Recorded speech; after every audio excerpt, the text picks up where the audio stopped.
അനൂപ് ചേരുന്നു വയനാട്ടിൽ നിന്ന്.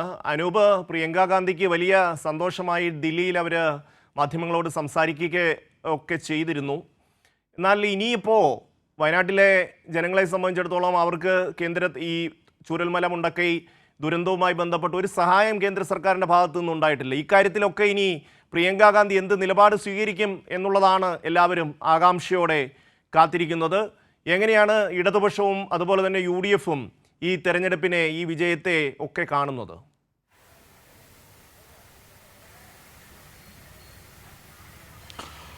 പോളിംഗ് ശതമാനം വലിയ തോതിൽ കുറഞ്ഞിരുന്നു. 2024 ഏപ്രിലിനേക്കാൾ ഏതാണ്ട് 8% പോളിംഗ് കുറഞ്ഞിരുന്നു വയനാട് ലോക്സഭാ മണ്ഡലത്തിൽ ഉപതെരഞ്ഞെടുപ്പിൽ. എന്നാൽ ആ പോളിംഗ് ശതമാനത്തിലെ കുറവ് കാര്യമായി UDF-നെ അത് കാര്യമായി ബാധിച്ചില്ല എന്നത് വ്യക്തമാക്കുന്നതാണ് ഏതായാലും ഇപ്പോൾ പുറത്തുവിടുന്ന ഏറ്റവും ഒടുവിലെ ഈ ഉപതെരഞ്ഞെടുപ്പ് ഫലം സംബന്ധിച്ച കണക്കുകൾ. ഏതായാലും വലിയ ഭൂരിപക്ഷത്തിൽ പ്രിയങ്ക ഗാന്ധി വിജയിച്ചിരിക്കുന്നു എന്നുള്ളതാണ്.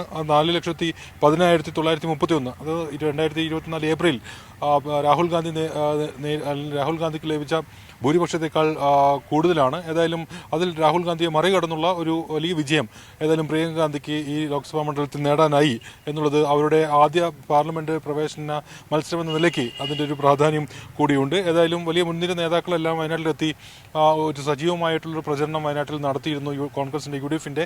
ഏതായാലും അതിൽ ഒരു ഫലം ഏതായാലും അവരുടെ വലിയ തോതിലുള്ള പ്രചാരണവും അവരുടെ ഈ വിധത്തിലുള്ള വയനാട്ടിലെത്തിയത് മുതൽ അവർ നടത്തിയ പ്രചാരണവും കൂടുതൽ ദിവസങ്ങൾ വയനാട്ടിൽ കേന്ദ്രീകരിച്ച് നടത്തിയ പ്രചാരണത്തിന്റെ ഫലമെല്ലാം UDF-ന് ലഭിച്ചു എന്ന് തന്നെ വേണം നമുക്ക് മനസ്സിലാക്കാൻ. 2024 3,64,222 വോട്ടുകളായിരുന്നു രാഹുൽ ഗാന്ധിയുടെ ഭൂരിപക്ഷം. അത് ഈ തെരഞ്ഞെടുപ്പിൽ മറികടന്നു പ്രിയങ്ക ഗാന്ധി എന്നുള്ളതാണ്.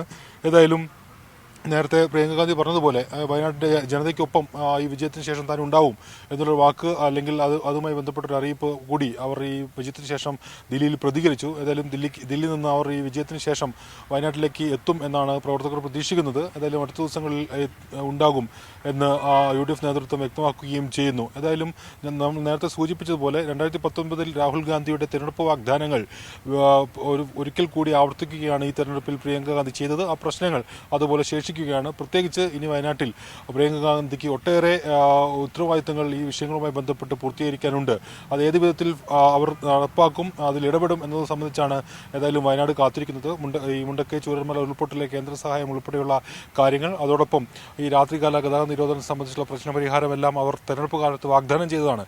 എന്നാൽ അത് പാടെ നിഷേധിക്കുന്ന സമീപനമായിരുന്നു കർണാടകയുടേത്. കർണാടക മുഖ്യമന്ത്രി സിദ്ധരാമയ്യ തന്നെ രാത്രികാല ഗതാഗത നിരോധനം തങ്ങളുടെ പരിഗണനയിലില്ല എന്ന് വ്യക്തമാക്കുകയെല്ലാം ചെയ്ത സാഹചര്യമുണ്ട്. അതെല്ലാം ഏത് വിധത്തിൽ അവർ മറികടക്കും എന്നുള്ളത് സംബന്ധിച്ചുള്ള കൂടുതൽ കാര്യങ്ങൾ ഏതായാലും വരും ദിവസങ്ങളിൽ വരാനിരിക്കുന്നതേ ഉള്ളൂ. ആ വിധത്തിലുള്ള ഇടപെടലുകളാണ് വയനാട് ഏതായാലും പ്രതീക്ഷിക്കുന്നത്. ആ വിധത്തിൽ അവർ ഇടപെടും എന്നാണ് പറയുന്നത്. ഏതായാലും മണ്ഡലത്തിൽ ഈ 7 നിയോജക മണ്ഡലങ്ങൾ ഉൾപ്പെടുന്ന വയനാട് ലോക്സഭാ മണ്ഡലത്തിൽ എല്ലാ നിയോജക മണ്ഡലങ്ങളിലും അവർക്ക് കൃത്യമായ ഭൂരിപക്ഷം നേടാനായി എന്നുള്ളതാണ്. 6,22,338 വോട്ടുകളാണ് പ്രിയങ്ക നേടിയത്. സത്യമുഖരി LDF സ്ഥാനാർത്ഥി 2,11,407 വോട്ടുകളും നേടി. കഴിഞ്ഞ തവണത്തേക്കാൾ LDF-നും NDA-ക്കും വോട്ട് വിഹിതം കുറയുന്നൊരു സാഹചര്യം കൂടി ഈ തെരഞ്ഞെടുപ്പിലുണ്ട്. 19,939 വോട്ടുകളാണ് NDA നേടിയത് എന്നുള്ളതും ഒരു കാര്യമാണ്. ഏതായാലും ആ വിധത്തിലുള്ള രാഷ്ട്രീയ ചർച്ചകളെല്ലാം ഇനി വരും ദിവസങ്ങളിലും ഉണ്ടാകും. ഏതായാലും UDF-നെ സംബന്ധിച്ച് പ്രിയങ്ക ഗാന്ധിയുടെ ആദ്യ പാർലമെന്ററി പ്രവേശന മത്സരം എന്ന നിലയ്ക്ക് അവർക്ക് ലഭിച്ച വലിയ ഭൂരിപക്ഷമെല്ലാം UDF-ന് നേട്ടമായി തന്നെയാണ് വിലയിരുത്തുന്നത്. ഏതായാലും വൈകാരികതയിലൂന്നിയ ഒരു പ്രചരണത്തിന്റെ ഫലമാണ്. രാഷ്ട്രീയ വിഷയങ്ങളല്ല, വികസന പ്രശ്നങ്ങളല്ല UDF കൈകാര്യം ചെയ്തത്, കോൺഗ്രസ് കൈകാര്യം ചെയ്തത്. വൈകാരികത ഉയർത്തി ഉള്ള പ്രചാരണത്തിന്റെ ഒരു ഫലമാണ് അവർക്ക് ലഭിച്ചതെന്നാണ് ഏതായാലും LDF ഇതുമായി ബന്ധപ്പെട്ട് പറയുന്നത്. സത്യമുഖരി നേരത്തെ പ്രതികരിച്ചതും അതുതന്നെയാണ്. ഏതായാലും വയനാട് ലോക്സഭാ മണ്ഡലത്തിൽ നേരത്തെ സൂചിപ്പിച്ച പോലെ വലിയ എല്ലാ മണ്ഡലങ്ങളിലും അവർക്ക് കൃത്യമായ ഭൂരിപക്ഷം UDF-ന് നേടാനായി എന്നുള്ളത് ഒരു നേട്ടമായി വിലയിരുത്തുന്നു. അതേസമയം വയനാട്ടിൽ ഇനി ശേഷിക്കുന്ന ഇത്തരത്തിൽ പാർലമെന്റ് തലത്തിൽ ഇടപെടേണ്ട, അല്ലെങ്കിൽ കേന്ദ്ര സർക്കാർ ഇടപെടേണ്ട വിഷയങ്ങളിൽ അവരുടെ സാന്നിധ്യവും ഇടപെടലും ഏത് വിധത്തിൽ ഉണ്ടാകും എന്നുള്ളതാണ് വയനാട് പ്രതീക്ഷിക്കുന്ന അല്ലെങ്കിൽ കാത്തിരിക്കുന്ന കാര്യം.